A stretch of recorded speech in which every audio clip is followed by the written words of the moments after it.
Marvel's strongest elementary school student. Join the chat group. Chapter 16. Nolan's movements were gentle and precise. His fingers flicked lightly in the air.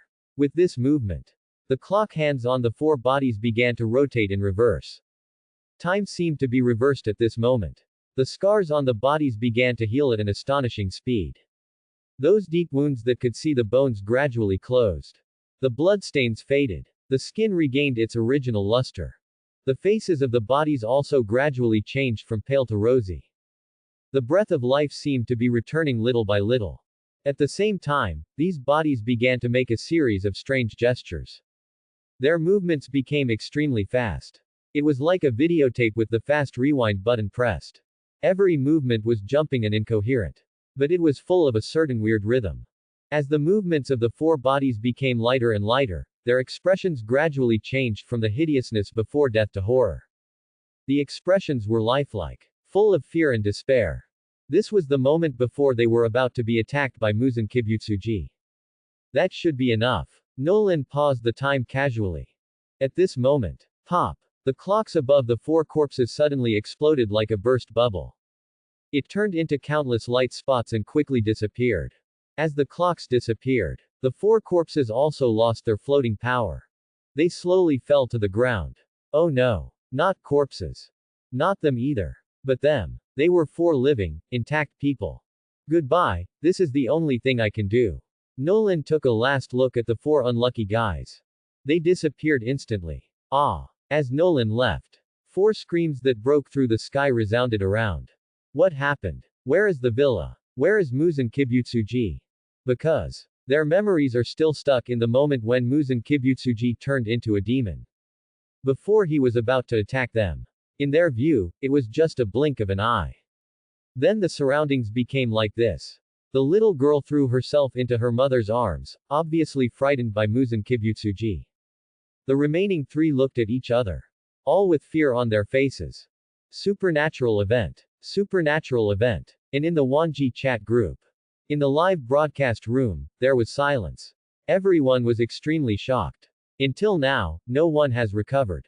Mainly, it was too outrageous. Just now. Was that time going backwards? Yuki Asuna. Time going backwards. Gambling maniac. Obviously it is.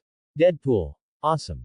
Blood demon. This is too exaggerated, it's so easy to go backwards. Pothead leader. Hiss, it's really amazing. Time, as a rule that exists everywhere and in the world, its mystery and power are unquestionable. It is like an invisible river, flowing silently, witnessing the beginning and end of everything, life and death, change and eternity. For most people, time is a one-way river. You can only flow downstream and cannot turn back. Control time and make time flow backwards. This is almost a miracle beyond the imagination of ordinary people. It is a power that is close to miracles.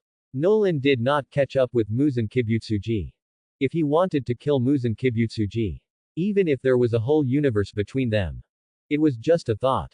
Compared to killing Muzan Kibutsuji right now, his favorite thing at the moment, naturally, it is to make Muzan Kibutsuji live in fear.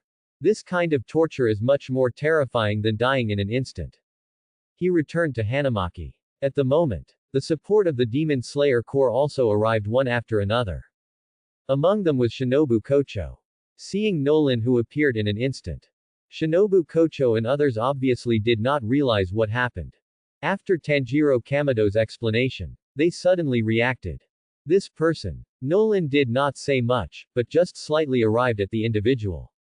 Just left. And in the Wanji chat group, everyone also received the news of the mission completion. Ding! The mission has been completed. Task completer, Marvel's strongest elementary school student. Task reward, 500 points. After the mission is completed, you can. There are many notes. In fact, it can be summed up in one sentence. After completing the mission, you can stay in this world for 24 hours. You can also choose not to stay. Teleport back at any time. Definitely, if you want to stay, after 24 hours. The Wanji chat group will forcibly teleport people back. It's that simple. At the moment, everyone in the Wanji chat group was still amazed at the magical skills that Norin showed at will. Norin had already returned to his home. He did not give any answer to the surprise of everyone in the Wanji chat group. Even if he wanted to answer, he could only say that he was born with it. There was no need. Compared with these things, Norin is more concerned about tomorrow now. Reed and Susan. I have made up my mind and will leave tomorrow, Xavier College. Although Norin is not a mutant. But he has ability, so he is considered a mutant. The next morning, Jonathan, Susan, and Reed, with Norin, went to Xavier College. Xavier College, this name is like a beacon in the world of many mutants. It is located in a seemingly ordinary place. But in fact, only those who are selected can find its true location. The military and officials have tried countless times to force out the location of Xavier College.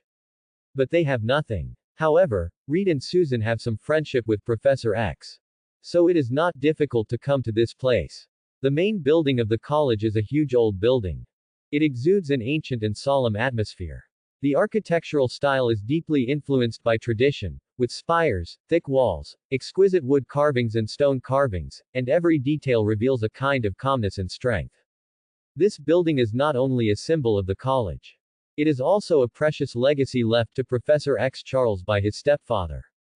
As the founder and leader of the college, Professor X Charles inherited this legacy and could have spent it on a life of debauchery, but he didn't.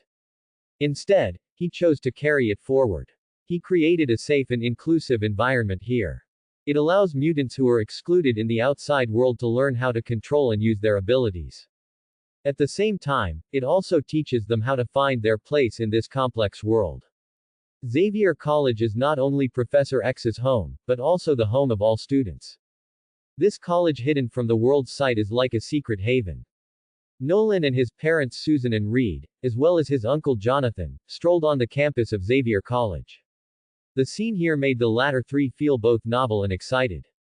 Xavier College is well known in the industry for its unique educational philosophy and training of mutants. They walked along the path of the college. From time to time, you can see groups of students exercising their abilities. Students are playing basketball on the side of the road. It's just playing ordinary basketball, but the mutant students are using their super abilities. Some students can control the flight trajectory of the basketball, some students can teleport, and some students can enhance their jumping ability and jump high. The interaction between these mutants made Reed and the other two fascinated. You know, even Reed and Susan, who have had some contact with mutants, have never seen such a scene. Not to mention Jonathan. The three of them are not mutants. But for the world, they are not much different from mutants. Because they are all super abilities with super abilities. It's just a late mutation, so it will make many people relax a little bit. Jonathan was eager to try, and even wanted to go up and play with these classmates. Sister, brother-in-law, I'll go around by myself, you take Norin to see the professor. After that, Jonathan ignored the objections of Reed and Susan. He left here on his own. I don't know where he ran to. Reed and Susan looked at each other. They were a little helpless about this younger brother. However, it shouldn't be a big deal at Xavier Academy. They still trust Jonathan. He is a little bit off topic at ordinary times, but he can tell the difference when it comes to big things. In addition, Norin's affairs are more important now, so they didn't bother too much. Soon, someone came to greet the few people. This is a mutant who is blue all over, like a lion. But he wears glasses and his clothes are full of scholarly atmosphere. You are Beast, right? Reed walked up and shook hands with him. There was the stone man first, so they didn't feel any different about Beast's appearance. It's me, the professor asked me to greet you, Mr. Reed, Ms. Susan. Beast glanced at Norin who was following the couple. This is the child who has awakening ability, right? Don't worry, don't be nervous, the professor is the best at this. Please follow me. As he walked, Beast was still talking about the psychological problems of mutant children. It seems that he is afraid that Norin also has it. However, he is afraid that he is worrying too much. No one in this world knows me better than Norin. Along the way, he saw some familiar people. Cyclops. Iceman. Oh, the little rascal is here too. Norin saw a cute girl, obviously the little rascal. I'm a little unsure about the timeline of this world. Wouldn't Wolverine be here too? If Reed and Susan weren't still here. Norin really wanted to take a good look around this Xavier College. Soon, Beast brought the three to where Professor X was. Professor X was still teaching students at the moment. When he noticed Beast, he smiled slightly and assigned small tasks to the students, then he dismissed them, pushed the wheelchair to the front of the few people, and smiled at Reed. Welcome to Xavier College. Reed talked to Professor X about some things about Nolan. Most of them were important. This child is only 12 days old. Even Professor X, who knows mutants very well, couldn't help but be a little surprised after hearing the difference in Nolan. However, it's not like ordinary people. After all, it's not like there are mutants who are different from others since childhood. Yes. Then, Susan told Professor X again when the awakening ability was. In theory. With Professor X's ability. In fact, he can probe the two people's heads at will. There is no need to ask questions. He can get the whole story clearly. However, Professor X has always been committed to friendly exchanges between humans and mutants. Unless there are special circumstances, he will not intrude into other people's minds without permission. Especially when the other party is his guest. Susan and Reed are not mutants, but they can empathize with mutants. In his opinion, the two of them, as well as Jonathan and the Stone Man, are expected to become the bridge between their mutants and humans. After listening to the general story, Professor X looked at Norin with both kindness and pity. In his opinion, Norin, who has the same ability as himself since childhood, should also have the same troubles as he did when he was a child. As a child born with a strong telepathy ability, he could not enjoy a carefree childhood like other children. His mind was filled with various thoughts and emotions from the people around him. These chaotic information flooded into his consciousness like a tide, making him feel suffocated and exhausted. Whenever he tried to concentrate, or wanted to enjoy a moment of peace, those foreign thoughts would interfere with his thinking like noise. He could hear the whispers between his parents, feel the jealousy and ridicule of his classmates, even capture the fear and anxiety of strangers. These torrents of thoughts and emotions not only made it difficult for him to distinguish his own thoughts and feelings, it also made him feel extremely lonely and helpless. Professor X naturally thought that Norin was the same. Child, I need to guide you now, do you mind? Professor X still had a kind smile on his face. He looked like an ordinary old man. Whatever. Norin glanced at Professor X. He wanted to go play quickly. He didn't have time to waste. He said perfunctorily, can you hurry up? Definitely, it will be very fast. Professor X still smiled. Then, he activated his own telepathy. Child, don't resist, you may feel a little uncomfortable, but I won't hurt you.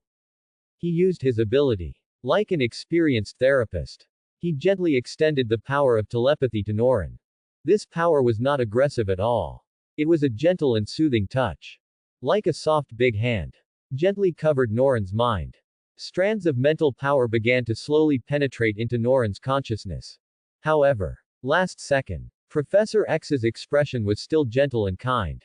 But in the next moment, his body suddenly became stiff. His muscles were tense, as if he had suffered huge amounts of pain and shock. Professor X's eyes were glaring, his expression was distorted, and he seemed to be fighting against some invisible force.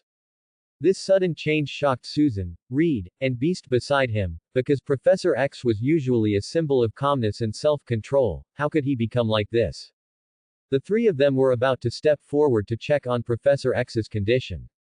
But Professor X raised his hand to stop them. Although his expression was still ferocious, he was extremely firm. But, in the next second, his body suddenly slipped off the wheelchair and rolled on the ground in a mess.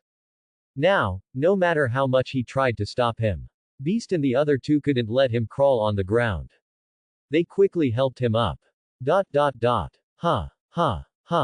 Professor X was carefully helped to sit up by the three of them. His breathing was rapid and heavy. His chest rose and fell violently, like a blower, and every breath seemed to be trying to draw oxygen from the abyss. His eyes looking at Norin revealed an indescribable complex emotion. There was both surprise and confusion. There was even a hint of subtle fear. This child. Unlimited potential. I hope Mr. Reed and Mrs. Susan can let this child study at Xavier College. Professor X pressed Reed and Susan's hands eagerly. This made the two of them slightly stunned. Even Beast was stunned. Even before, He had never seen Professor X so excited to accept someone into Xavier College. Reed didn't hesitate. He always believed that everyone has their own specialty. They were mutants, but his child was born like this. Even his own abilities were a bit awkward. How to deal with the child's problem? But, as a woman, Susan hesitated. In their eyes, Nolan was only born a dozen days ago. Is she going to leave them? As a woman who has only been a mother for a dozen days. There were only 3 words in her mind. Reluctant. Reluctant. There are some things that are not convenient to say in front of the child. Let's go inside and talk in detail. Professor X saw Susan's concerns. He didn't force Nolan to stay. Although with his ability, it would be a simple matter to avoid Susan and Reed forcing Nolan to stay. Instead, he took a deep breath and said solemnly. The couple looked at each other and saw the unusualness in each other's eyes. It seems that things are a bit serious. It's adult time now. Child, go out with Uncle Beast first, we'll be here soon. Professor X obviously still treated Nolan as a child. However, Nolan was too lazy to correct him. He just didn't want to waste time here. He didn't resist when Professor X entered his spiritual world just now. If he resisted, he could instantly destroy Professor X's spirit and turn him into a corpse. Beast also saw Professor X's intention. Prepare to take Nolan to Xavier College. It's a preparation for Nolan's future enrollment. On the other side, Professor X, Reed, and Susan entered the office. After closing the door, the expression on Professor X's face suddenly changed from kind and gentle to solemn. That child has the power to destroy all mankind. No, even the power of the entire universe. As soon as he opened his mouth, it was a king bomb. Reed and Susan's heads instantly became a mess. You know, Mr. Fantastic Reed is one of the smartest people in the Marvel Universe. But now, Professor X's words also made him a little overwhelmed. Professor. What are you talking about? That child is just our child. How could he have the power to destroy all mankind and the entire universe? Reed smiled reluctantly. Yes, Professor, how could this be possible?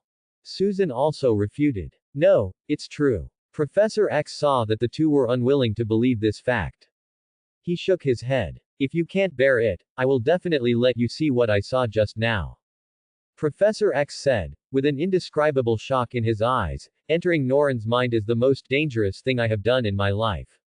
Just now, Professor X tried to enter Noran's mind. His mental power has always been a tool he is proud of. However, in front of Noran, it is like an insignificant drop of river water trying to merge into the boundless sea.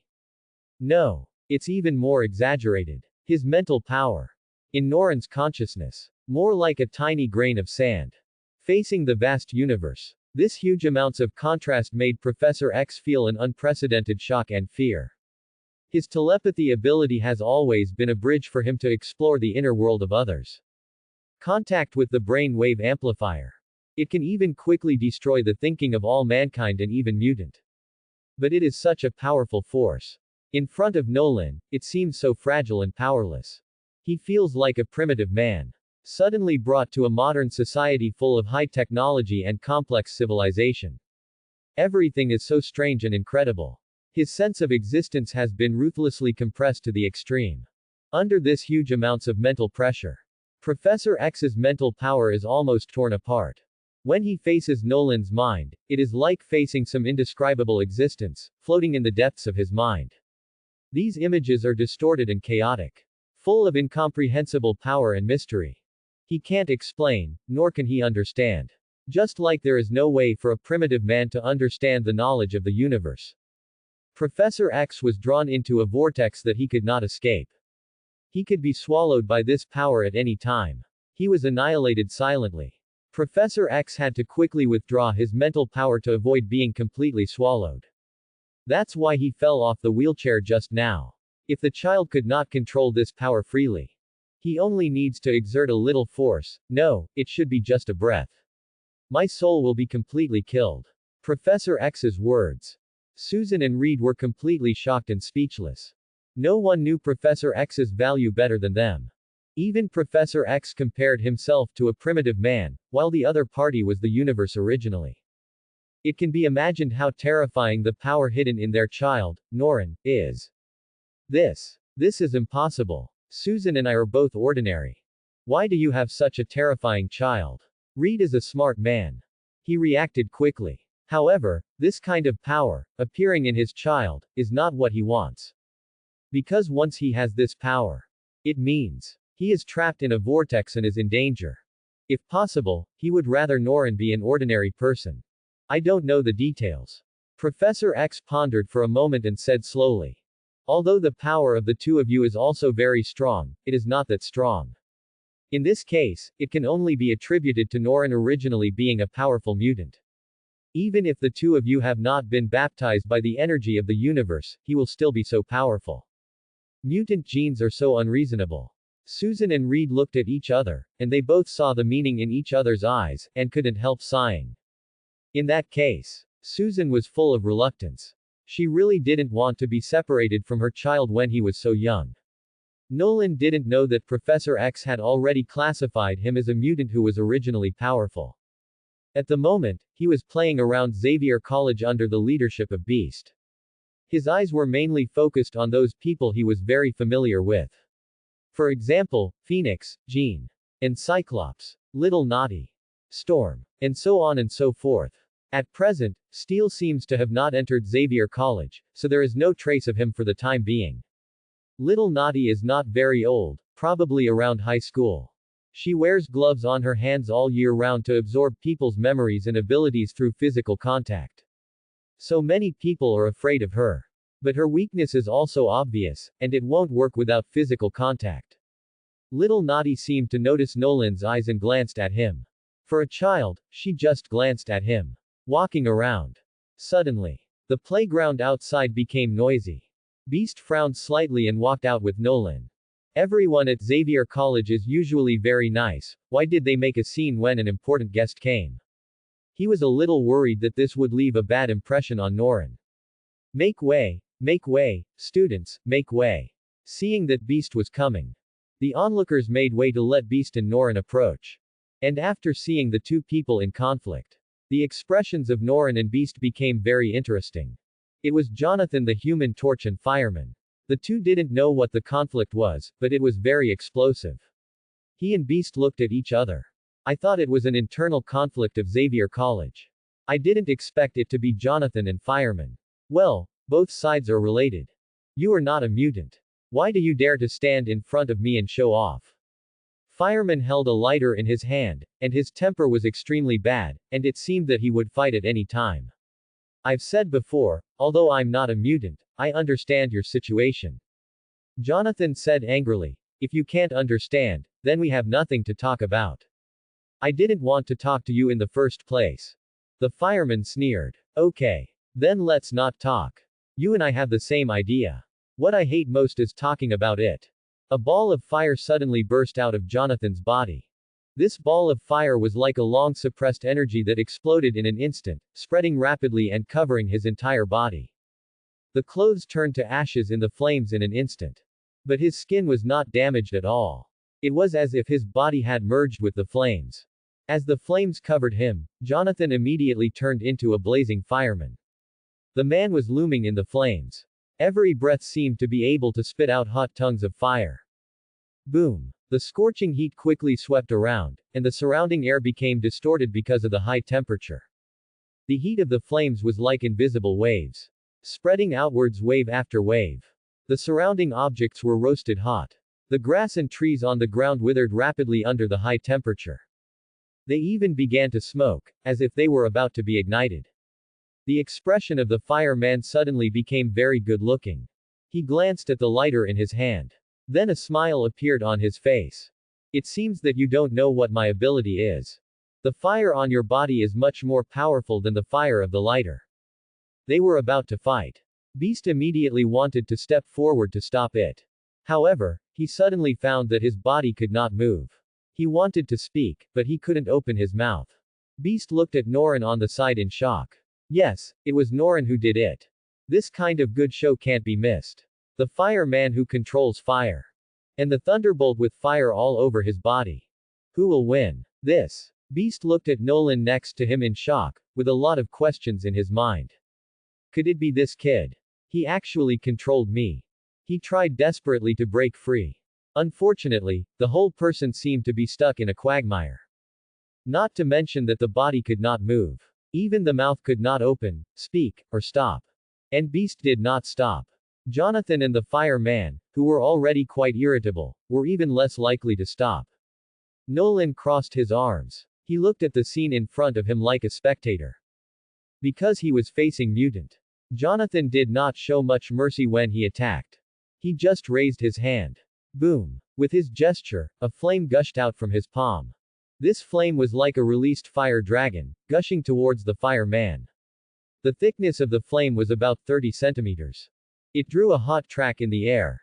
It was like a small fire dragon flying in the sky. With an unstoppable momentum. The fireman seemed unusually calm in the face of this fierce flame. He smiled slightly, with a hint of playfulness in his voice. Interesting. You know. His title is the fireman. Ability. It is to control and enhance the flame. Facing the attack from the flame. For him, it's like a joker. Definitely. This is just what he thinks.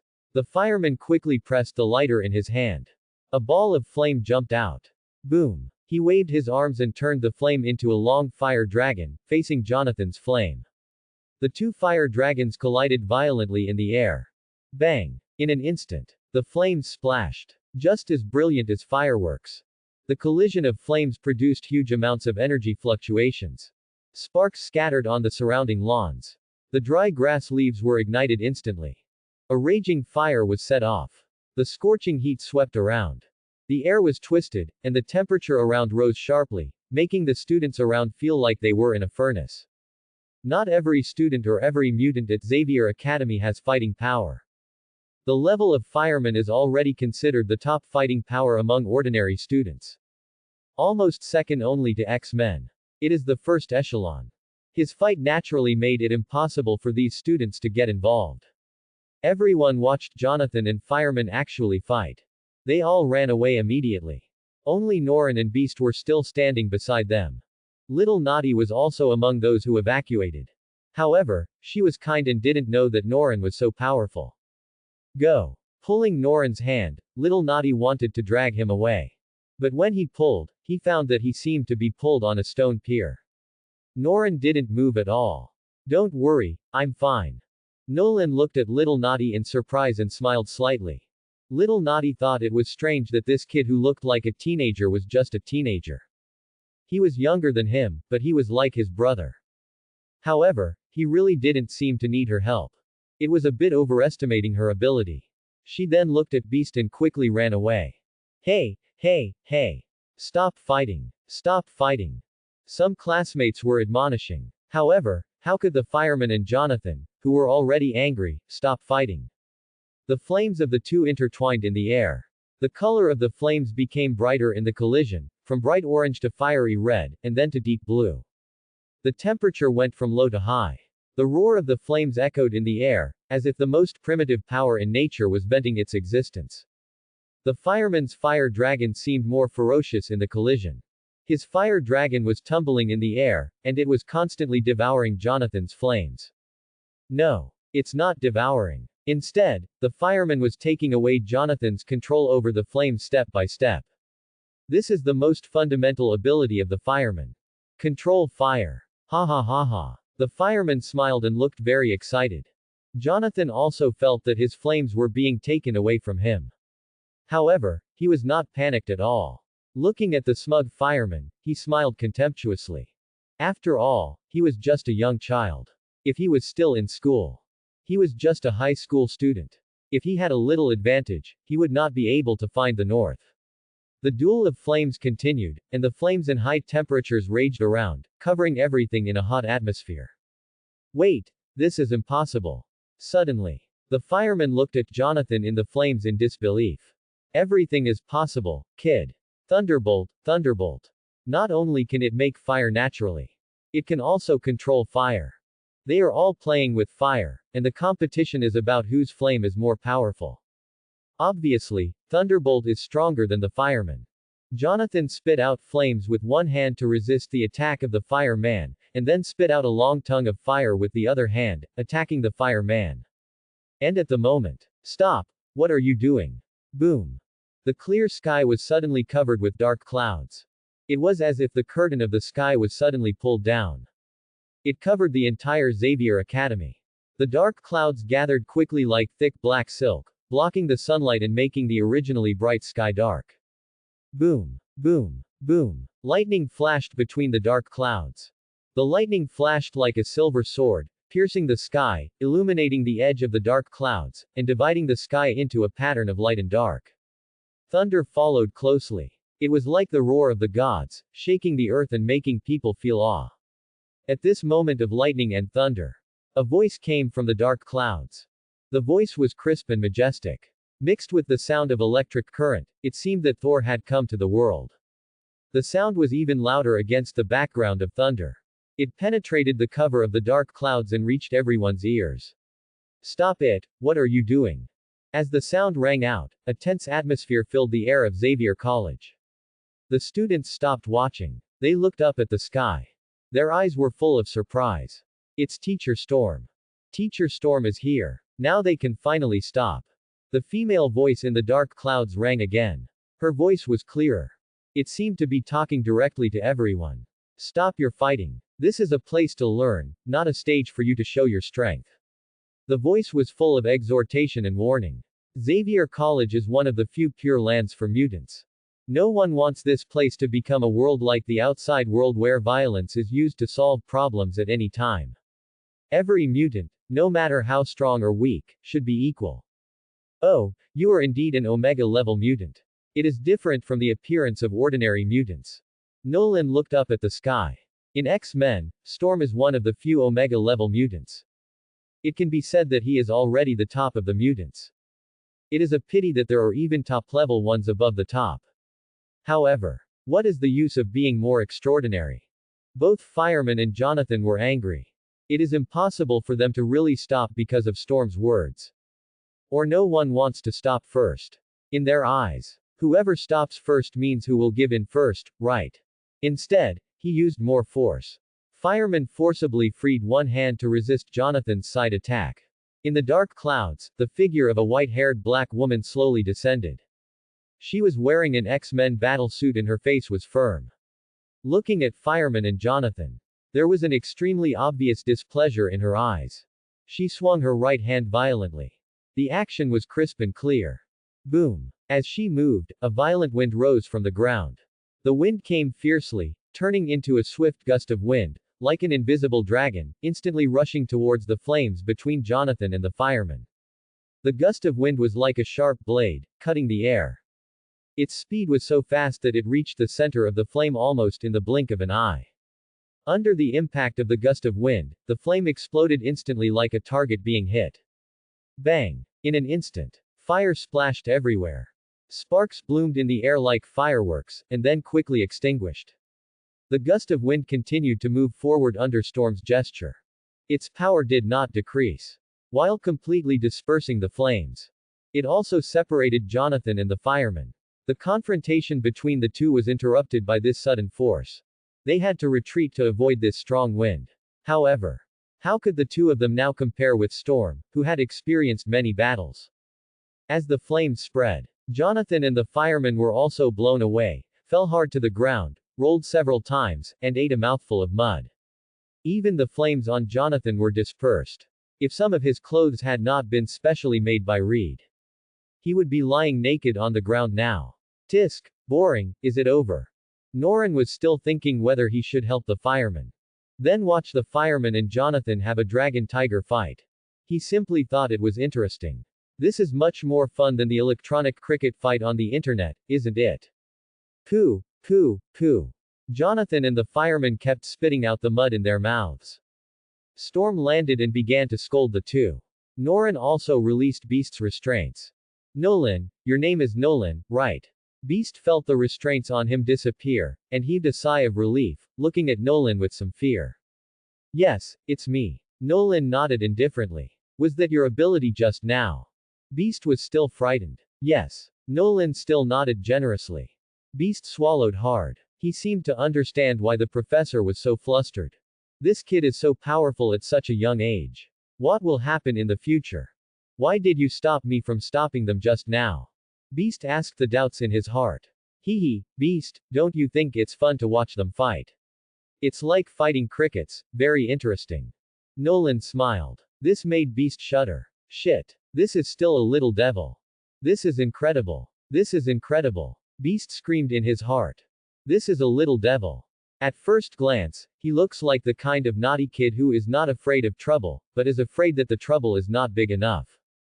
If it was just an ordinary naughty kid, it would be fine. The main thing is that Nolan's ability is too terrible. It makes the professor scared and easily control himself. If this idea continues, what will happen? What if Xavier College is messed up? No, he can't be admitted to Xavier. Beast pretended to comfort Nolan. Then he left quickly and ran towards Professor X. Nolan naturally listened to all of Beast's thoughts. Little devil. Yes, I really am. He nodded seriously and agreed with Beast's evaluation of himself. He just wants the world to be in chaos. What's the problem? It's fun when it's in chaos. If it's not in chaos, what's the point of staying there? At the moment, Professor X had explained everything to Reed and Susan. No matter what conclusion the three of them came to, they all had a good chat. However, when he saw Beast in a hurry and kept making eye contact, Professor X realized that there were some things Beast didn't want Reed and Susan to know. Then it was obvious. The matter must be about Norin. What happened? Professor X used telepathy ability to convey his words. Beast breathed a sigh of relief. He began to narrate what had just happened in his mind. And Professor X's expression changed from being steady at the beginning to being wonderful. Wait, could it be that Norin can control his ability freely? His concern was different from Beast's. Because, in his opinion, Norin was just a child after all. It was normal for a child to be playful. The main thing was whether that power had been completely controlled by him. If not, it would be easy to deal with. If yes, that's more troublesome, and we need to consider what Beast said. Before that, Beast, have you forgotten the purpose of our Xavier Academy? We will not give up any mutant, nor any human being. Professor X didn't think much about it. Instead, he immediately said that he needed to talk to Nolan again. Reed and Susan just thought it was Nolan's psychological preparation before admission. Their trust in Professor X made them not have much doubt. In addition, Beast also told them about Jonathan's matter. This immediately made their expressions very exciting, and they immediately ran out to deal with Jonathan's matter. Soon, Nolan was called into the office. Talk to Professor X alone. As soon as he came in, he sat on the chair by himself. What do you want to talk to me about? Professor X glanced at Nolan and asked directly, Kid, have you been able to control your ability? I never said that I couldn't use my ability. Nolan looked at Professor X and said calmly, just now I just didn't bother to take care of you. If I wanted to take care of you, I would crush it in a minute with your mental power. Professor X's eyes almost fell out. So he knows everything. Even though he has been through many battles, at the moment he felt a little creepy and scary. This is really invincible, kid. Suddenly, like Beast, he was a little afraid to let Nolan stay in Xavier Academy. According to Nolan, he can do it, and he also has the ability to crush himself. That is to say, the whole Xavier is a back garden in his eyes. Ability is definitely impossible to teach. If the master and apprentice are divided according to ability, then Professor X will become a disciple at that moment. But, Professor X's thoughts were flying. He was reluctant to give up. Norin. Child, I can't teach you how to control ability. But, I still hope you can enroll. Xavier College will teach you how to relax and not care about the strange eyes of outsiders. Norin was not bewitched by Professor X at all. He groaned, sorry, I have never found it difficult to accept the strange eyes of outsiders. In my opinion, it is just an emotion born out of the fear of the powerful by ants. I can crush them to death at any time, so I don't care at all. Like elephants will mind the discussions of ants on the roadside. Hiss. Professor X doesn't want mutant to not care about the strange eyes of outsiders. But he didn't say that. This child's thoughts must be changed, otherwise, the future will be an extremely unstable bomb. Can't teach ability. But can teach ideological courses. The ideological course of Xavier College has always been a very important course. Norin saw what Professor X was thinking. But he was too lazy to care. If he were a mutant, he would definitely not be able to get along with Professor X. Magneto is what he wants. Unfortunately, he is not. Neither a mutant nor a human being. He can only be considered an Earthling. Then Norin's attitude must be to play with the world, and go wherever is fun. Regarding Professor X's proposal to enroll in Xavier, Norin's answer was, "It's all right. It doesn't matter, it's a small matter, it doesn't matter." It's really a small matter for him. Would enrolling in Xavier College restrict him and make him do things he doesn't want to do? This is obviously impossible. Similarly, if he doesn't enroll in Xavier, Norin can come to Xavier to play at any time. Who can stop him? Who can stop him? Cyclops, Storm, or Professor X? Or Chin? Well, Phoenix Chin. If Phoenix Force is fully awakening, then it is still a little bit threatening to him. But it's just a little bit. But since Professor X has already proposed it, Norin doesn't mind. On the other side, Susan has already taught her brother a lesson. After all, no matter whether it is right or wrong, it's not okay to make trouble on someone else's territory. Solve this matter. Finally, it's time to tell who is right and who is wrong. Actually, it's very simple for the two to have a conflict. Jonathan the Human Torch and John the Fireman. They just bumped into each other accidentally while walking. Jonathan, who bumped into someone first, apologized. John spit a few words casually. Now Jonathan couldn't help it. Although it was true that I bumped into you accidentally, it was accidental, not intentional. Now I've apologized, what else do you want? As a result, the two who disliked each other started fighting. I can only say that America is worthy of it. They can fight about anything. Well, but fighting is the lightest thing. After resolving this matter, Reed, Susan, Jonathan, and Norin left Xavier College together. After returning home, the couple told Jonathan and the Stoneman about their idea of letting Norin enroll in Xavier College. In fact, neither of them had any objections. The only unpleasant thing Jonathan encountered at Xavier College was with John the Fireman. The other mutants were very friendly. He could see that. It would be good if Norin lived in that environment.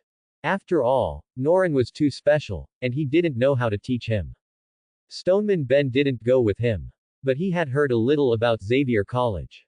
So he didn't object. Besides, Norin was Susan and Reed's child. It was useless for them to refuse. Several people prepared a school admission party for Norin at home. Eat and drink. Pack Norin's things. The next day, Norin was sent to Xavier College. Originally, Susan wanted Norin to stay at home for a few more days. After all, she was a mother, and it was normal to be reluctant to leave her child. But Reed refused. Sometimes, it is easier to feel uncomfortable if you don't make a decision. It would be better to send him away directly. Reluctantly bidding farewell to Norin, they boarded their own plane. I can be considered as a fish leaping in the vast sea, and a bird flying in the sky. Nolan's admission was destined to be grand. Professor X personally assigned him a place to live. He personally introduced him to the various facilities and teachers in the college. He was also very lenient with Nolan. As for courses, you don't need to take the courses that teach how to control your own abilities. You only need to take the cultural courses. But Nolan, you are still young, you can skip classes first, play in the college for a while, and go when you feel ready. Professor X didn't dare to care too much about Nolan. He was afraid that this child with explosive power would be unhappy because of his jurisdiction. He blew up Xavier College directly. Nolan used the ability of telepathy to hear all of Professor X's thoughts. Slightly speechless. No. Am I that scary? You want to blow up Xavier College if you don't agree with me. What does he think of himself? Too lazy to criticize. Lying in his own independent dormitory. Norin yawned and then opened the Wanji chat group. Come to think of it. It seems that I haven't checked the Wanji chat group for 2 days. But nothing happened in the past 2 days. It's all normal chatting. Occasionally, Xiao Zhangjian will come out to play a little, adding a little fun to everyone's daily life. Yuki Asuna. A virtual game is going to be released recently. I never dared to think about it before. This is simply a great progress in human technology. Gambling maniac. Wait, virtual game, is it what I think it is? Yuki Asuna. Just put on a helmet, connect to brain waves, and then you can enter the equivalent of another world. The physical sensation is said to be very real. Marvel's strongest elementary school student. Is SAO going to be released? The world's first virtual reality massively multiplayer online role-playing game, SAO, is officially released today. A total of 10,000 copies will be sold for the first time, and the official service will be launched on November 6. All players will enter the virtual world through a machine called Nerve Gear. Yuki Asuna. How did Norin know? Marvel's strongest elementary school student. Do you want to play SAO? Norin was too lazy to answer Asuna's question. Yuki Asuna. Yes, it is said to be very fun, but it is not easy to grab. My brother seems to be grabbing it. I don't know if I can grab it. Quote. Gambling maniac. It sounds so exciting, I want to play. Quote. Virtual game. This means that humans can feel more powerful in the game. Possess various skills. An ordinary person, in this kind of game, can feel the pleasure of having super abilities. Even helping disabled people stand up again in the game. Therefore, this kind of game has existed since the concept of games emerged. Many people are interested in this thing. Even if they are not interested in games. They are interested in virtual games. This game concept is good. But, Marvel's strongest elementary school student, it's better not to play it. SAO has another name, called the Death Game. Yuki Asuna. Meow. Yuki Asuna. Death Game. What does it mean? Yuki Asuna was confused. Ever since Kayaba Akihiko launched SAO, the internet has been full of carnivals. Everyone is looking forward to the appearance of SAO. But the Death Game. No one has ever mentioned it. Marvel's strongest elementary school student. SAO is actually a game that cannot be left without completing the walkthrough. Game over is equivalent to announcing the death of the player. Quote. Only those who accept this contradictory fact can survive. Death in the game is equivalent to declaring the player's death. Yuki Asuna. Yuki Asuna. What? Marvel's strongest elementary school student. Actually, you wear a helmet. After connecting to your brain waves, you are not allowed to exit on your own. You either pass the level or die. Yuki Asuna. Really? Wow, this is too outrageous. How could anyone in the world make such a game? Marvel's strongest elementary school student. There is no shortage of crazy people in this world, nor is there a shortage of crazy geniuses. The creator of SAO. Akihiko Kayaba. I have been obsessed with dreams since I was a child. When I was a child, I imagined a castle floating in the air. When I grew up, I studied Nerve Gear and created the SAO game, and finally created the seed. He doesn't like the real world. So, he wants to create reality in fantasy. And death is an inevitable part of reality. Gambling maniac. Looking at it this way, he is really a crazy genius.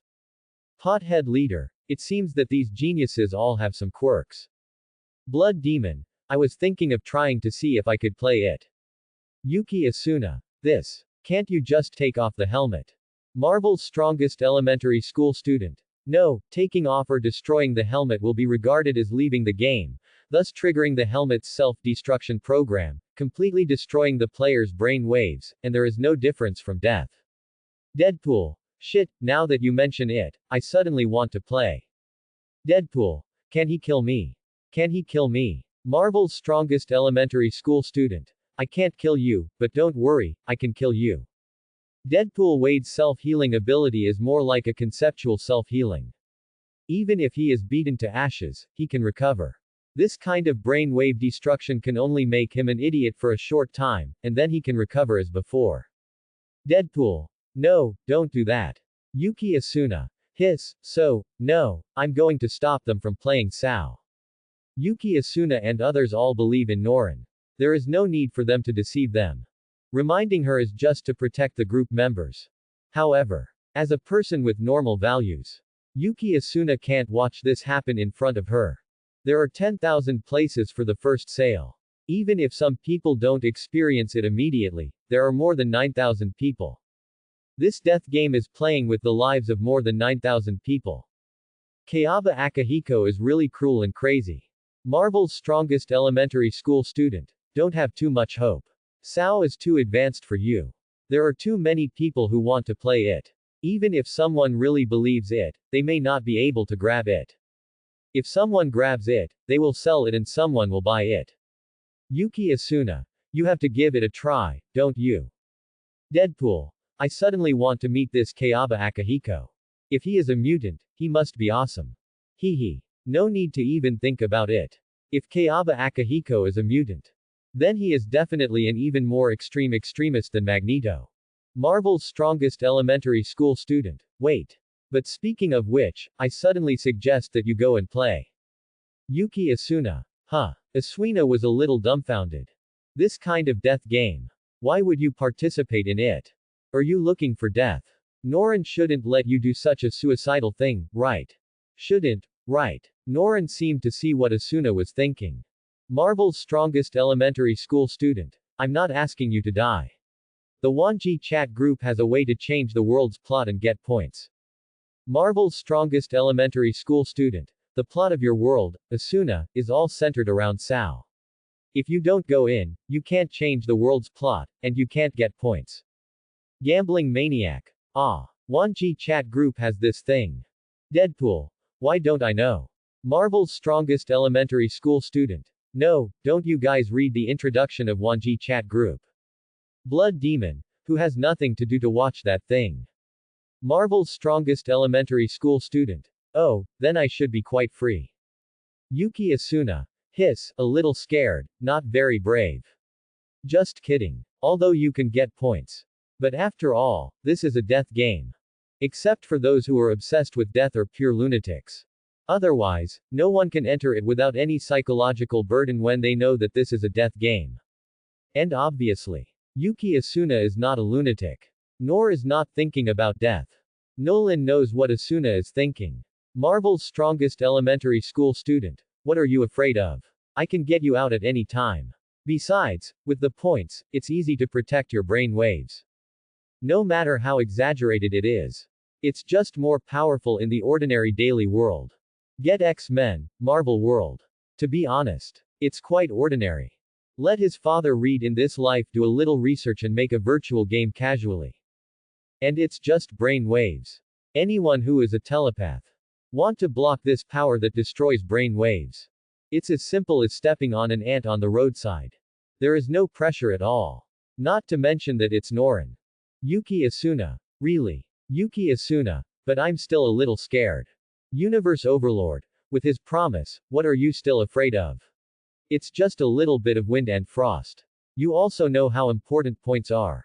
If you can get points, what's the harm in taking this risk? Gambling maniac. It's rare that I support what Boros said. Deadpool. It's just a little bit of wind and frost. Yuki Asuna. Yeah. What you said is true. Although I am still a little scared, I still feel confident with Norin and the Wanji chat group. Marvel's strongest elementary school student. Anyway, you can see for yourself. I can't force you. Nolan is just doing it for their own good. Marvel's strongest elementary school student. By the way, is Nezuko awake? Deadpool. Not yet, she's still sleeping. She's been sleeping for 2 days. Pothead leader. What a sleepyhead. Marvel's strongest elementary school student. Normal.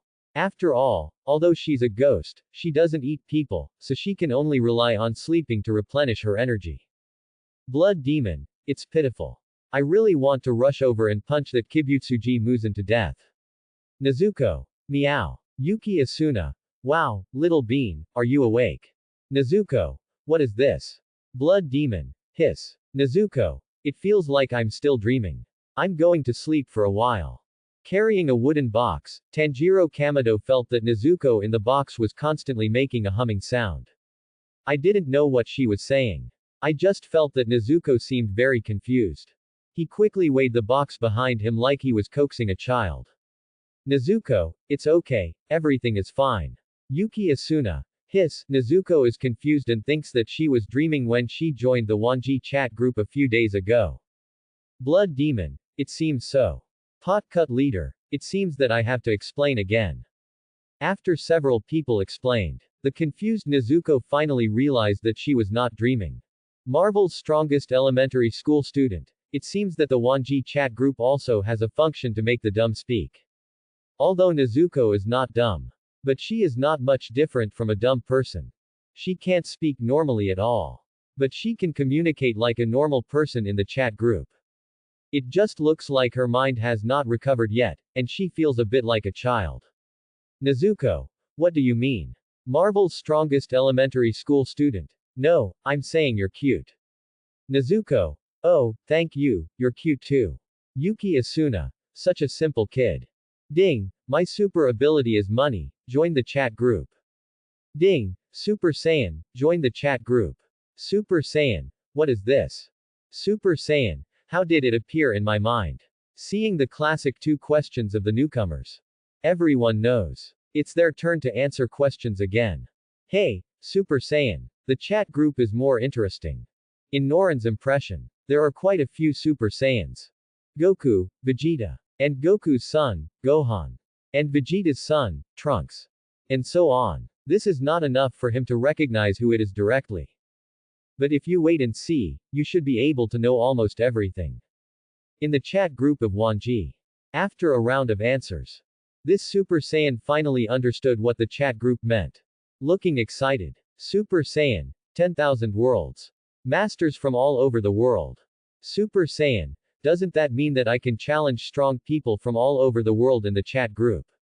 This will definitely help me improve my combat effectiveness. Yuki Asuna. Hiss, is the newcomer the same person as Boros? Blood Demon. I hate people who come into the group and say they want to challenge this and that the most. Passers-by, come on. Pot Cut Leader. Huh. Pot Cut Leader. What does this have to do with me? Let's just forget it. Kageyama Shigeo quickly refused. It doesn't matter whether we won or lost the fight last time. The main reason is that he was tricked by Pava. Even if Pava didn't mean it, he was still a little scared. Blood Demon. Hey, what do you mean? Can I treat you badly? Gambling Maniac. Your last move must have scared this kid enough. Be steady. Blood Demon. What do you mean, Mungza, do you look down on me too? Gambling Maniac. No, don't talk nonsense, I never look down on you. Blood Demon. No. You just look down on me. Deadpool. That's right, she just looks down on you, Pava. Marvel's strongest elementary school student. That's enough, little jerk, stop fanning the flames. Super Saiyan. Wait, is there a cosmic overlord in the group? Instantly. Super Saiyan became alert. You know, what did the last cosmic overlord do? He found a planet with life and killed all the natives on it and then sold it to others. Is this cosmic overlord the same? We really need to be alert. What if they are of the same race? Marvel's strongest elementary school student. At Universe Overlord, someone is looking for you. Blood Demon. Speaking of which, this guy should be quite suitable for Boros. He looks like a martial arts fanatic who always wants to fight. Universe Overlord. Universe Overlord. Who wants to fight? Super Saiyan. Me. Definitely me. Super Saiyan. Your name is Boros, right? Do you know Frieza? Universe Overlord. No, if you want to fight, I'll accompany you. Super Saiyan. Okay, I just want to see the style of the masters of the 10,000 worlds. Just then, the 10,000 worlds chat group suddenly fell silent. Universe Overlord. Are you scared? Super Saiyan. Hiss. How do we fight? Dizzy. So he doesn't know how to fight. Everyone explained to him how to initiate a challenge. Super Saiyan. I understand. Thank you all. Group member, Super Saiyan, invites Universe Overlord to a virtual battle. Both parties have agreed, and the virtual battlefield is open. Group members can enter the virtual audience seats at any time to watch the battle. As soon as I entered the audience seats, I saw a man with a unique, crab head, and an orange-yellow martial arts uniform standing there. He looked silly. There was an innocent smile on the corner of his mouth. His eyes constantly moved around, as if he was full of curiosity and kindness about everything around him. His eyes were clear, without any malice. Although he looked quite old, his smile and eyes were extremely innocent. It turned out to be Son Goku. Norin thought to himself. Then there will be a good show to watch next. He does look different from Frieza, but you are all weird. Son Goku looked at Boros in front of him. He made an evaluation. Boros's one eye did not reveal any other meaning. There was only suspicion. Are you sure? Such a guy who looks very stupid. What ability does he really have? However, he soon found out. You are very weak. Sun Wukong obviously looked a little disappointed. This instantly made Boros's one eye full of bloodshot. In order to avoid the battle ending too quickly, I can fight you with only one finger. Sun Wukong suddenly stretched out his right index finger and held it in front of him. As soon as these words came out, not only Boros, even the group members were stunned. Is this so arrogant? Only Norin knew. Sun Wukong was not arrogant. But he really felt so. Blood Demon, this new guy is so arrogant. Yuki Asuna, fighting Boros with one finger. Really? Aren't you a little too confident? Deadpool, the new guy probably doesn't know how powerful Boros is. Pothead Leader, this uncle doesn't look special, but what he said is really surprising. Maybe he can do it. Although Boros is in the group, he lost to Norin. But it doesn't mean that he is weak in the eyes of everyone. On the contrary, the entire chat group, currently, except for Norin, Boros is the strongest. So everyone feels a little incredible and helpless about what Sun Wukong said. He will definitely be beaten. In fact, Boros is indeed a little angry. I will make you pay the price for despising me. Boros narrowed his eyes and said so.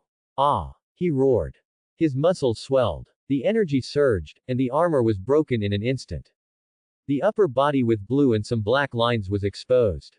Boom! A terrifying energy burst out. A blue light bloomed with Boros as the center. The air waves surged. All the trees, flowers, grass around were blown away.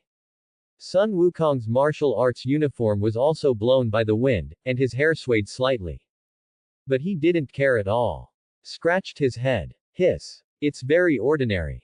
A little disappointed. Not as good as Frieza.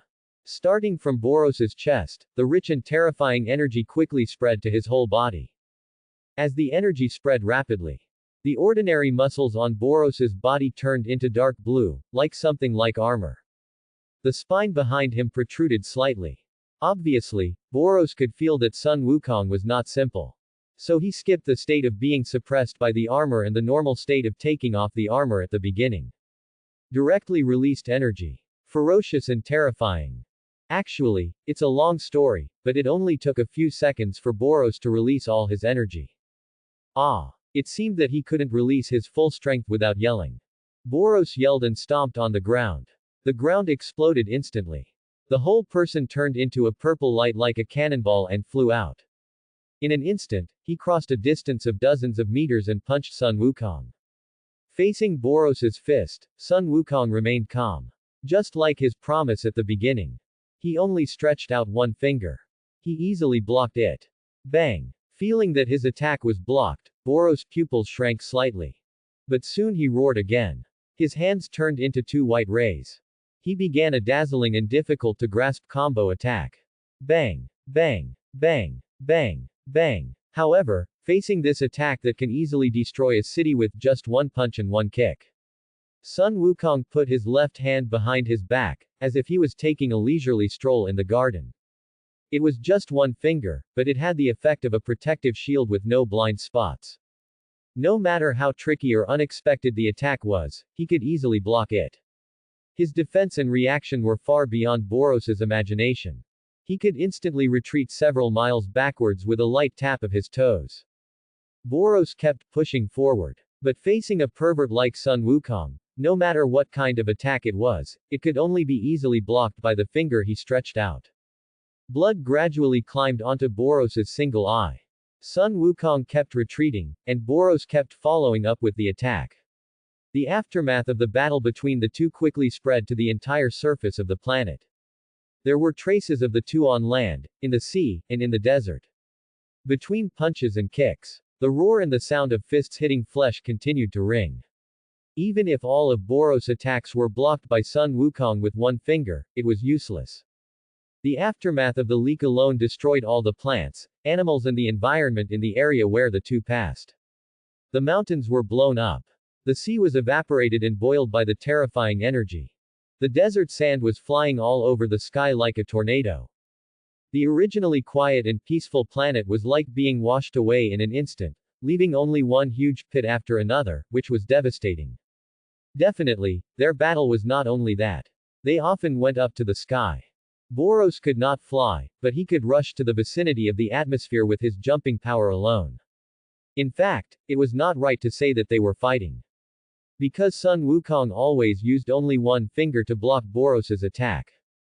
On the contrary, Boros looked a little embarrassed because of the recoil caused by attacking Sun Wukong. No, we can't drag it on. Lost to Norin. I can't lose to this newcomer again.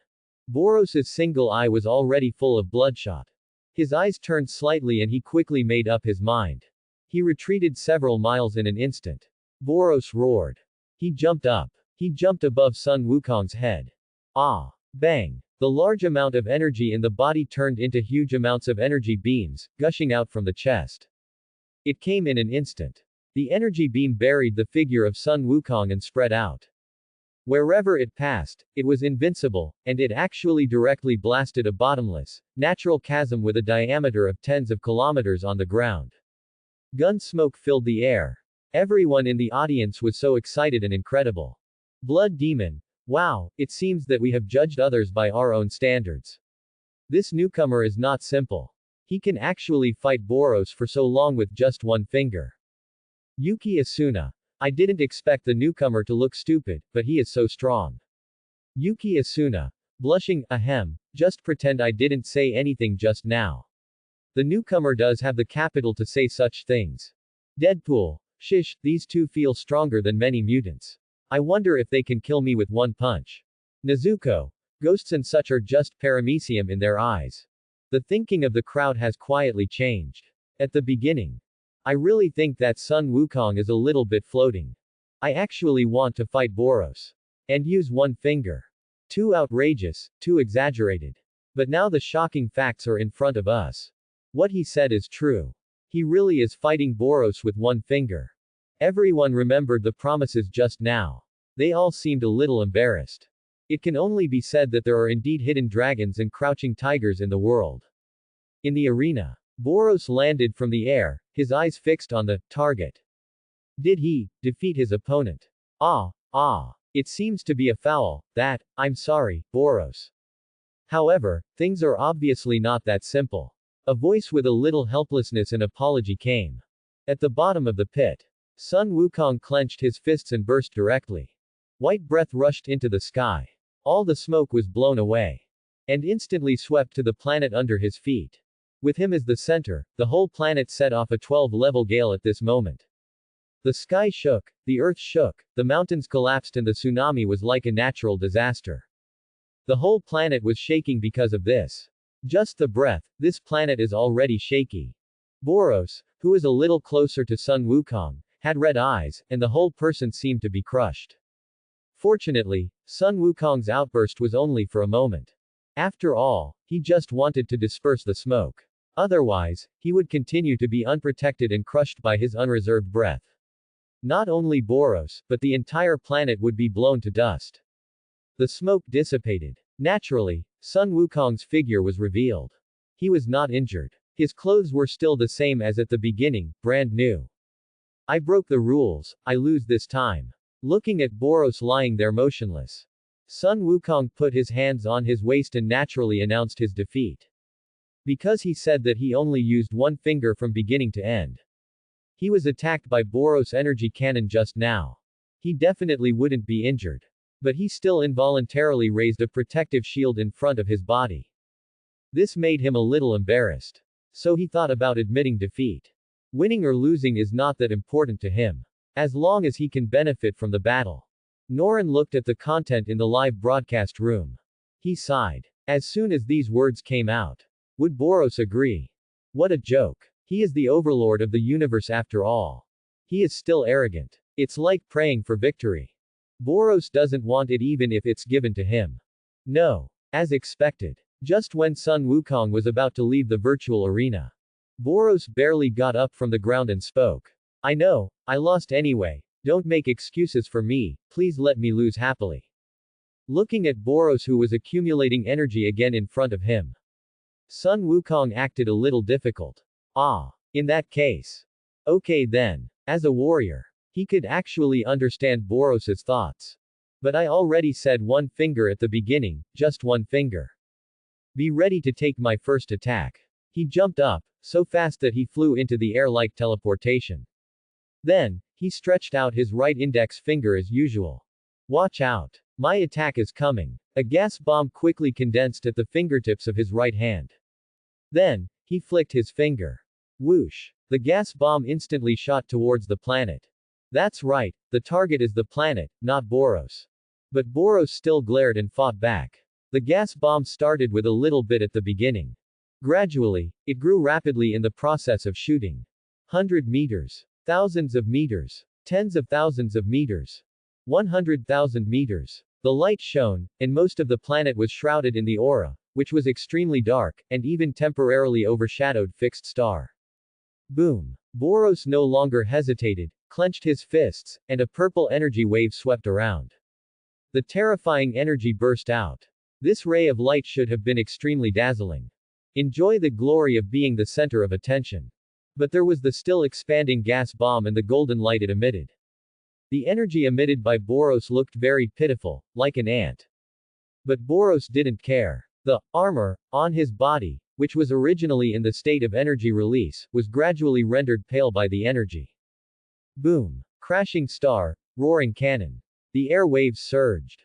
The temperature was already so high that it was unimaginable. If it were on Earth, it would be enough to vaporize all the matter on Earth. Boros roared. The whole person suddenly jumped up. The crashing star roaring cannon suddenly blasted out from his chest, pointing directly at the gas bomb, head on. Like a brave warrior who is not afraid of life and death. However, all this is like an ant trying to resist a boulder. Unrealistic. Boros couldn't even slightly block the speed of the gas bomb.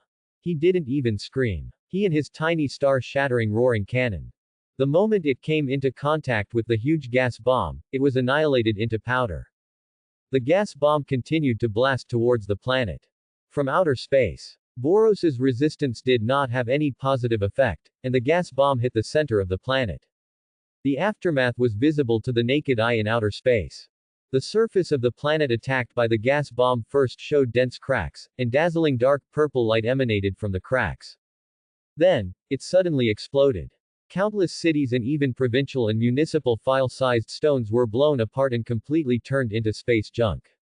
Boom. The planet-level air wave swept to several other smaller planets in an instant, causing them to tremble. This is the art of explosion. If Didero was in the group, he would definitely like it.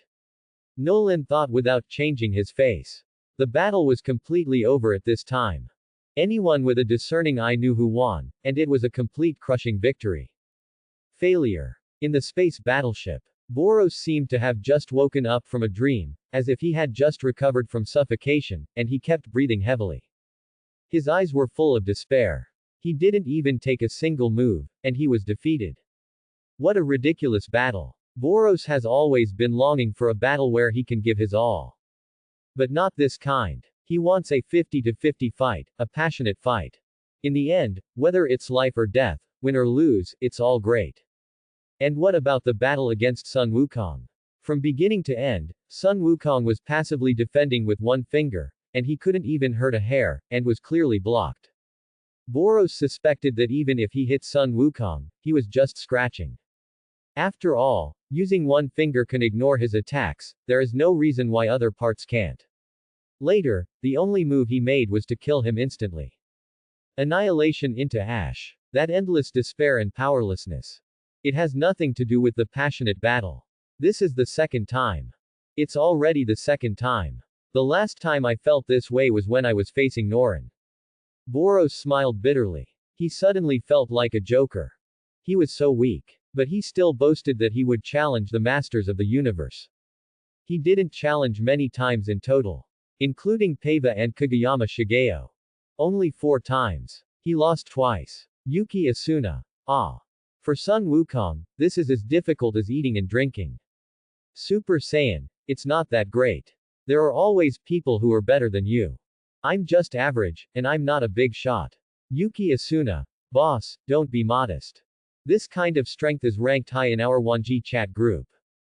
Gambling maniac. What do you mean by ranked high? I feel like I can compete with Nolan for the first place. Nolan hehe. Too lazy to spray. Marvel's strongest elementary school student. At Universe Overlord, what do you feel, Boros?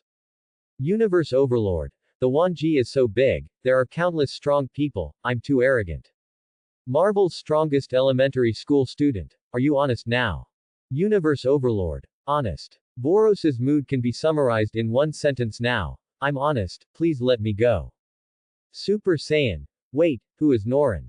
Is he stronger than that guy just now? Yuki Asuna. That's definitely it. Gambling maniac. Much stronger than him. Super Saiyan. Can you compete with me? Marvel's strongest elementary school student. Not interested. Super Saiyan. Okay, excuse me. In fact, Sun Wukong was not very interested. After all, Boros was indeed weak. He was a little disappointed. He did not believe that there were strong people in the chat group of the 10,000 worlds. Cosmic Overlord. At Super Saiyan, but I am curious, from your perspective, can my strength compete with the Cosmic Emperor of your world? Super Saiyan. Ah. Let me think about it. Super Saiyan. I don't know how to say it, he can do what I just did, and it's as easy as me. Seeing Boros' words, Nolan almost laughed out loud. Compete. Forget it. The strongest state of the Cosmic Emperor Frieza, Golden Frieza. But he can be compared with Super Blue. Boros, at best, is a super surface to exploding star. The former blows a breath. The latter can probably die 80,000 times. He can't even get past Frieza's level 1. Sun Wukong's move just now. It's similar to Frieza's bombing of planet Vegeta. However, ignorance is not a crime. Overlord of the universe. Sure enough, universes cannot be compared with each other. Overlord of the universe, but now I'm very curious, what will happen if you fight with Norin? Boros's current situation is like an ant that can't tell whether an elephant is bigger or a rhino is bigger. Because to him, they are both big, so big that they are unfathomable. So, naturally, there is no way to know which one is stronger. Marvel's strongest elementary school student. Why are you also starting to stir up trouble? Everyone says that I have no interest in fighting or not. How old are you? Yuki Asuna. Hiss. Although what you said makes sense, I always feel that this sentence is weird coming from Norin's mouth. Gambling maniac. After all, Norin seems to be only a dozen days old. Baby, who is a dozen days old preaches like this? It's really strange. Marvel's strongest elementary school student. Marvel's strongest elementary school student. Age is not the point, but the mind, understand, mind. On the other side, watching everything that happened in the Wanji chat group. As another person who joined the group like the Super Saiyan, my super ability is money. Currently in his own luxurious villa. Shocked at the scene after scene in front of him. I thought it was a trick of aliens. I didn't expect it to be true. As a very rigorous person, my super ability is money didn't believe in the existence of the Wanji chat group at first. Even after seeing the explanation, he didn't believe it. Therefore, my super ability is money has never popped up. It's because of one wrong step. That led to problems later. Until the scenes just now appeared in front of him. That made him believe that the Wanji chat group was real. Not what the aliens who controlled the illusion did to him.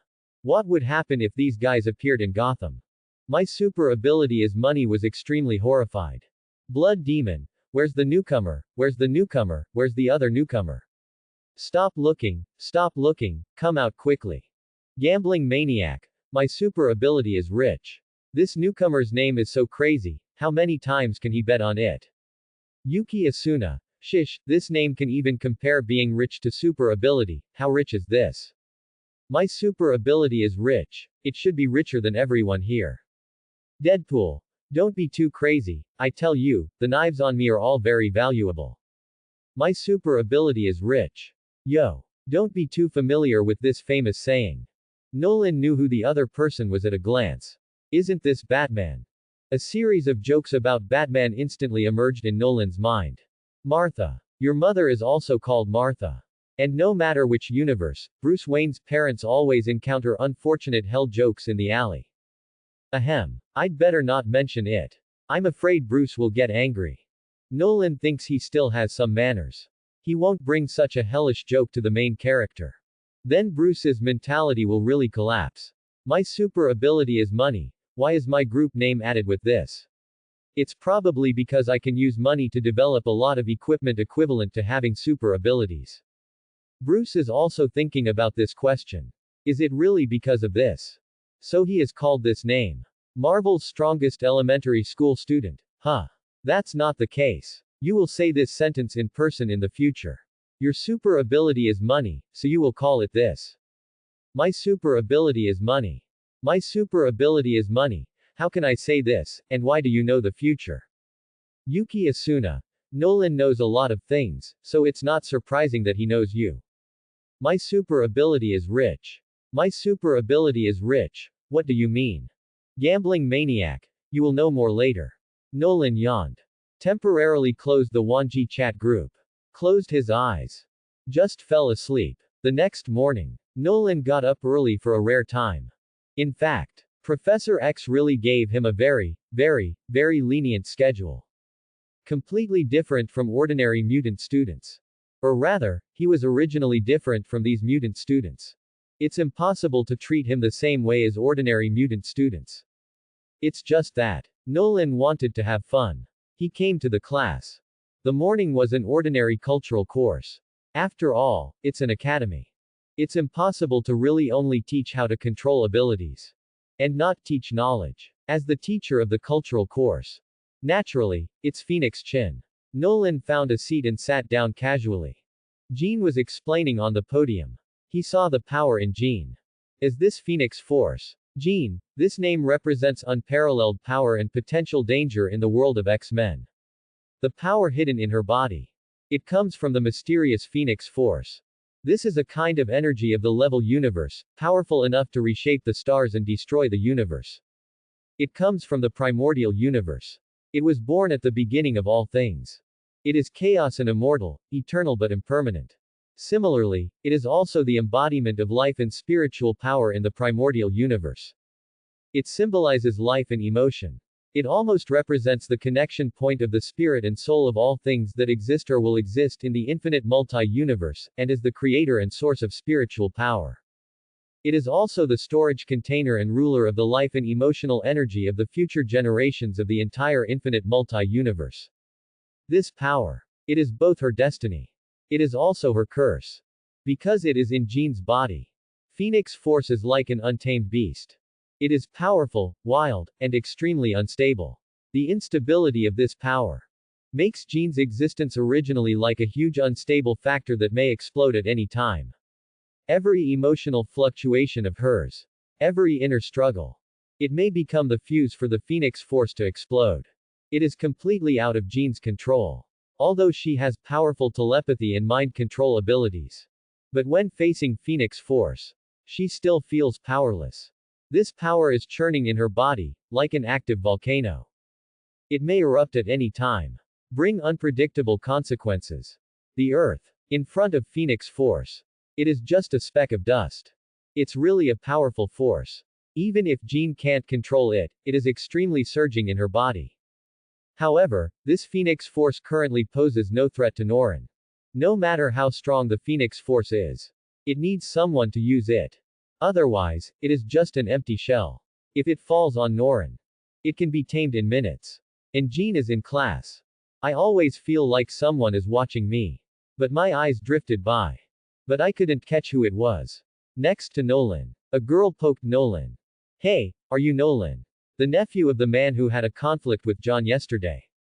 Nolan glanced at the girl. It was Little Naughty. He nodded. Yes, it's me, what's wrong? Be careful. Little Naughty secretly glanced at the fireman John sitting not far away. It is said that John was very angry yesterday, and said that since that person left, he would take revenge on you.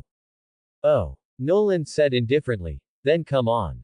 He was afraid of anyone, but he would not be afraid of a little fireman John. But, Little Naughty didn't know. She said nervously, that guy is very powerful and has a bad temper. You must be careful. Okay, I know, thank you. Nolan nodded perfunctorily. Alas, you guys. Little Naughty sighed, not knowing what to say. But she and Nolan were not familiar with each other either. All I can do is give a kind reminder. If the other party doesn't take it seriously, there's nothing I can do. And it's just as Xiao Taoqi said. The class just ended. After Chin left the classroom, John the fireman walked to Nolan's side. Are you his nephew? Fireman John stood in front of Norin, looking down at Norin who was sitting on the chair. He kept pressing the switch of the lighter in his hand. Full of provocation. Norin glanced at John. He didn't bother to care. Is super ability also fire? John said. Come, let me see. Get lost. Norin stood up, uttered a word lightly, and was about to leave. John's face darkened when he saw this, and he stood in front of him. You are as annoying as him, no wonder you are his nephew. Hey, John. The little rascal didn't want to care. But seeing John like this, he quickly stepped forward. Standing in front of Norin. What are you doing? John sneered. Why? Little rascal, do you want to help him?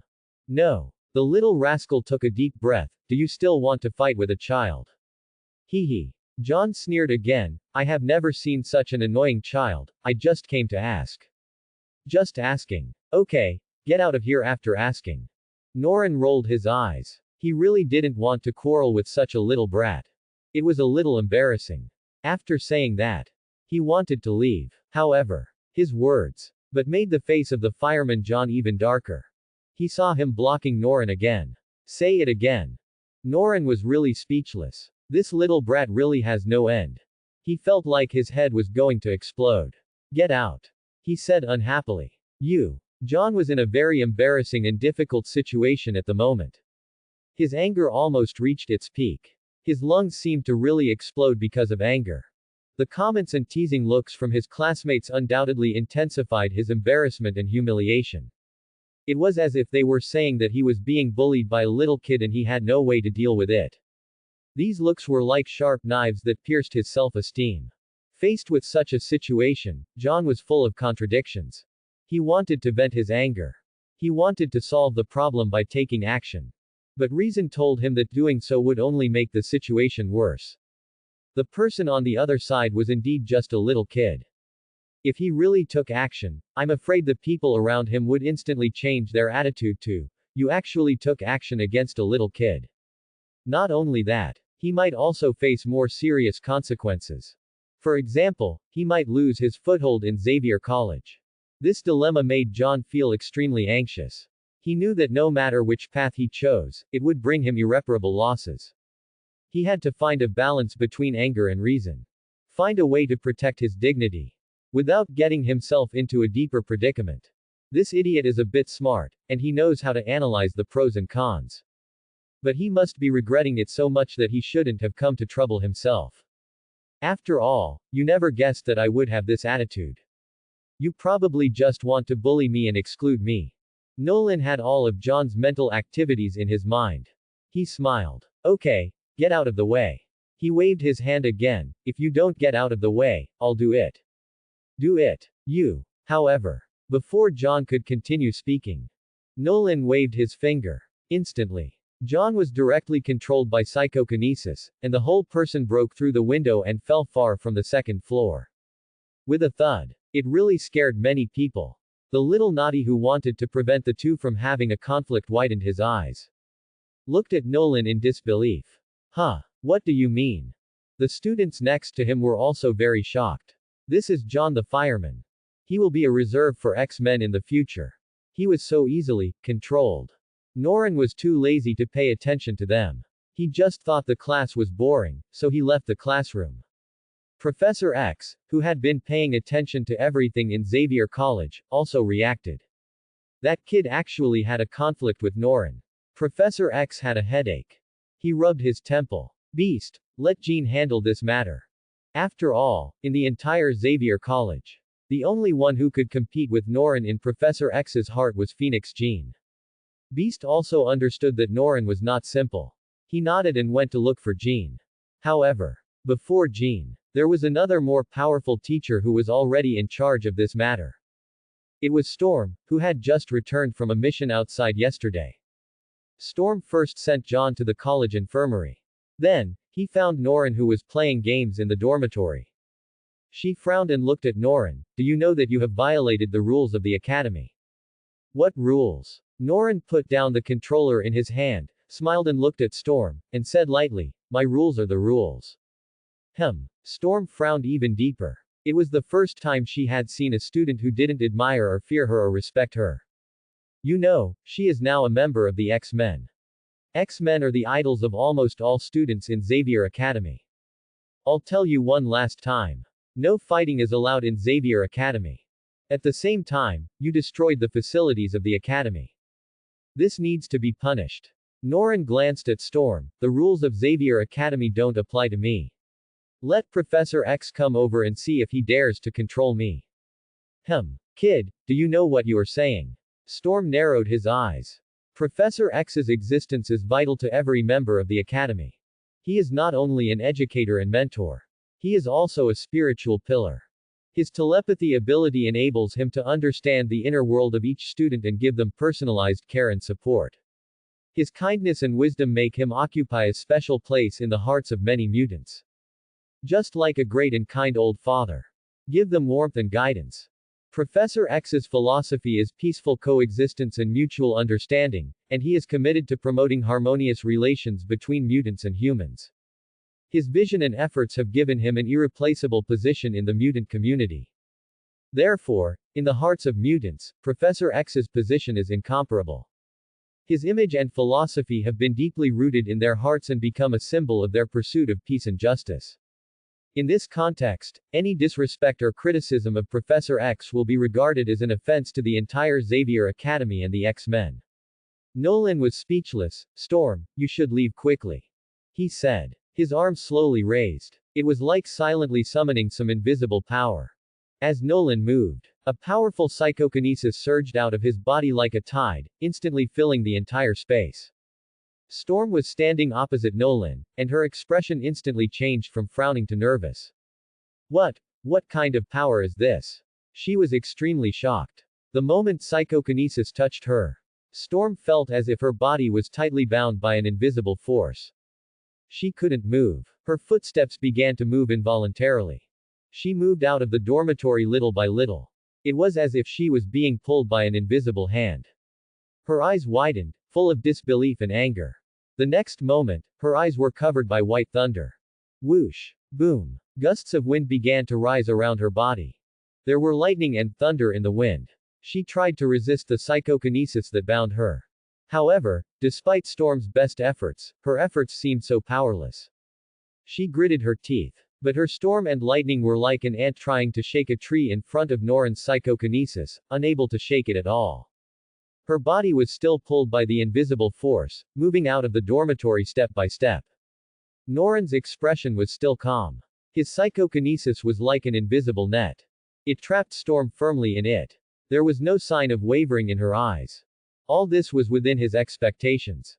His arms were still raised high, and psychokinesis constantly flowed out of his body. Storm's body was still surrounded by violent winds and lightning. But a hint of despair had already appeared in her eyes. This power. This child's power is so strong. It seems that even when facing a child, I have to use all my strength.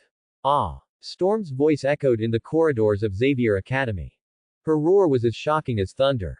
As she spoke, dark clouds in the sky gathered quickly, as if being pulled by her emotions, and lightning swirled between the clouds, emitting dazzling white light.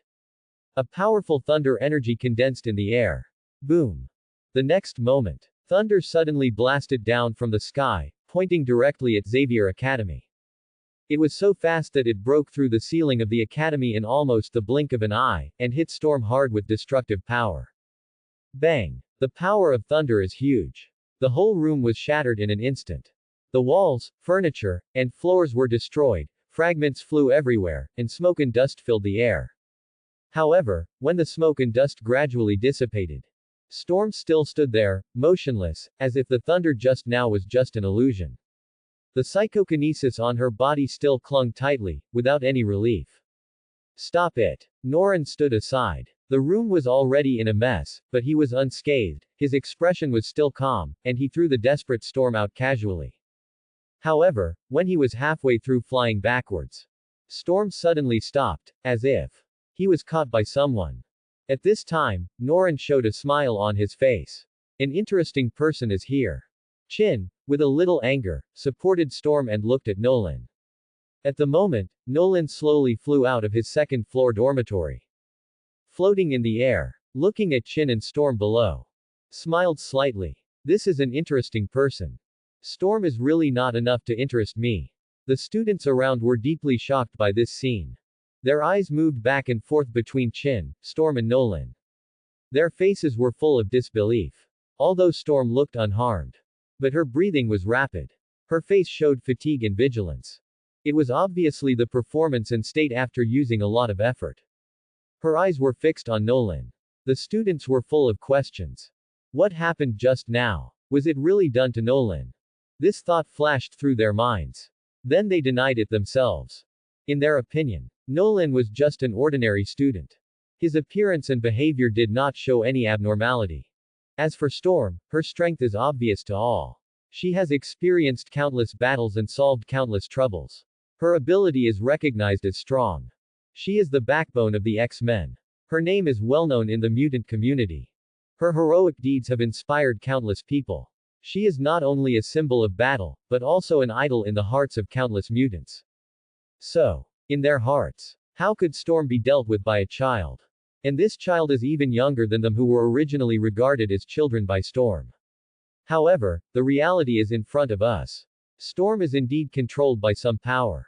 And Noran's calmness and confidence make people have to re-examine this seemingly ordinary student.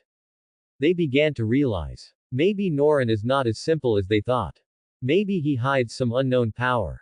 Enough to subvert Storm in the X-Men. Do you know what you are doing? Jin looked at Nolan and said angrily, on the first day of school, you beat up your classmates and hit the teacher. So what? Nolan spread his hands and shrugged, there are reasons for it. I hit you, so what? You were really bad. Jin stretched out her hand, psychokinesis erupted, and she wanted to pull Nolan over. She didn't use too much strength. Her original intention was just to teach Nolan a lesson. Want to kill Nolan? That's impossible. Bad children need to be taught a lesson. However, when her psychokinesis gushed out like a tide, trying to control Nolan. But she found that Nolan was as motionless as a rock. This scene changed the color of the surrounding wind and clouds, as if the power of the two people clashed in the air, triggering a reaction in nature. Boom! The wind and clouds surged. The hair of the two people flew in the wind, looking particularly fierce. Chin's expression became more and more incredible. No wonder Storm was turned into this. She gritted her teeth. It seems that she can no longer hide her weakness. Originally, she was thinking whether she should be gentler when dealing with a child. Obviously, she has been exerting her psychokinesis with all her strength. Trying to break through Nolan's defense. I didn't use that power. You can't shake me at all. However, Nolan's expression was still very calm. As if all this was just a piece of cake for him. There was no panic in his eyes, and his hands were folded across his chest, revealing a kind of detachment and confidence. Under the impact of Chin's psychokinesis, his body was still as stable as a mountain. There was no sign of movement. This contest of strength made everyone hold their breath and stare. Teacher Chin. And, that new classmate. The little naughty came later. He looked at the scene in front of him in shock. Almost out of breath. Nolan can even fight Teacher Chin. And, Nolan's indifference and Chin's determination formed a sharp contrast. It was obvious. Nolan was very relaxed. Chin, however, used all her strength. The power of the two intertwined in the air, forming a shocking picture. Impossible, this child's power is so strong. Chin's teeth were about to break. Sure enough, Chin without Phoenix Force. That's it. Nolan shook her head. Chin panted lightly. Her left hand barely activated psychokinesis, trying to control Nolan on the physical level. And her right hand quickly pressed on her temple to focus her attention. Her eyes were fixed on Nolan. Her mental power suddenly burst out. Trying to directly attack the opponent's mind. This is a more direct and in-depth way of attack. Trying to disintegrate Nolan's defense from the mental level.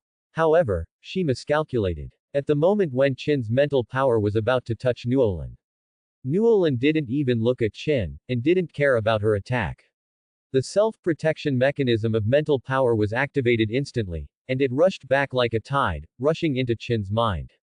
Thanks for watching.